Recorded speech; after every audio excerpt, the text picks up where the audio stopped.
It's the day before Election Day, and leftists are already squawking that anything short of a sweeping win for their candidates and agenda items will spell the death of democracy and the end of our country as we know it.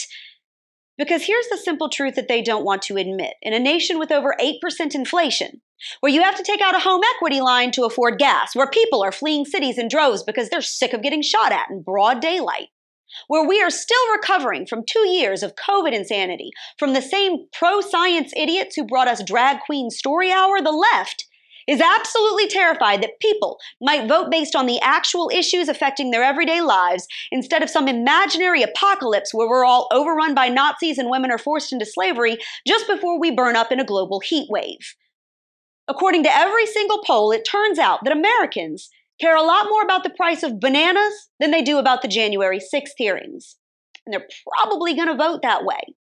And the best part about democracy is that regardless of what anyone tells you, you have the right to.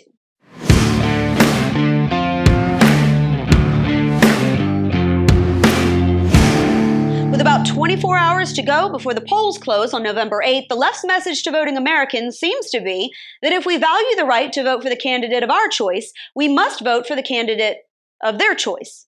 And if we don't vote for the candidate they want, we will forever lose the right to vote for the candidate we want.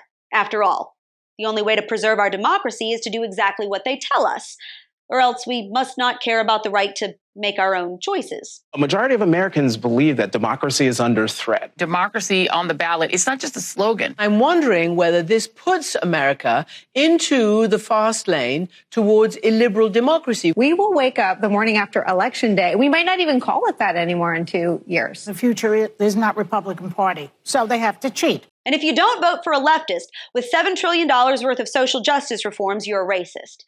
If you don't vote to uphold a woman's right to kill her own unborn child, you're a sexist. If you don't vote for the teachers union candidate, you hate kids. If you don't vote for the green agenda, you want us to choke to death on smog. And if you don't vote down the leftist line, you are a fascist and you hate America. I mean, I'm not calling, I'm not going to say that, the GOP are Nazis at this point or whatever, but it certainly sounds very familiar to what happened in Germany, which is a bunch of citizens. Adolf Hitler gets a third of the vote. Nobody thought it could happen there. They kind of went along because they said he was going to solve the economy and fix inflation. Yeah, that's right. Anyone who doesn't obey is the enemy. Or, and I'm just spitballing here, maybe I'm voting because I'm sick of walking into my grocery store and having an aneurysm every time I look at the price of potatoes or a carton of eggs. Maybe I'm sick of $4 a gallon gas. Maybe I'm disgusted that we're still spending billions of dollars overseas for other countries to reach their climate goals while we're over here facing a diesel shortage and millions of Americans are trying to figure out how they're going to heat their homes this winter. Maybe I'm tired of feeling unsafe every time I go into a city because violent crime is out of control. Maybe I don't want to send my kids to failing public schools where administrators care more about convincing kindergartners they might have been born in the wrong body than they do about teaching them math. Maybe I'm frustrated that our southern border is wide open to criminals and traffickers and welfare burdens while leftist politicians build tax-funded walls around their own swanky homes.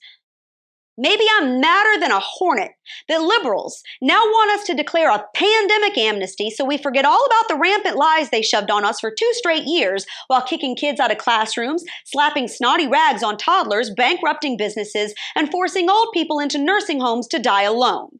All while mandating that people shove a needle into their arms to go out in public because it's the only way to stop the spread. I'm voting because I'm sick and tired of watching this country spiral the proverbial drain because a bunch of elite bureaucrats and career politicians have decided that they can run my life better than me. So here's the bottom line. Last I checked, and forever as long as we can keep it, this is still a free country, which means I can vote for whatever candidate I darn well choose, and so can you. And if that scares the absolute bejeezers out of the left, not my problem. And that's your Reality Check, America. Make sure you go subscribe on YouTube and Rumble, like us on Facebook and Twitter, and vote.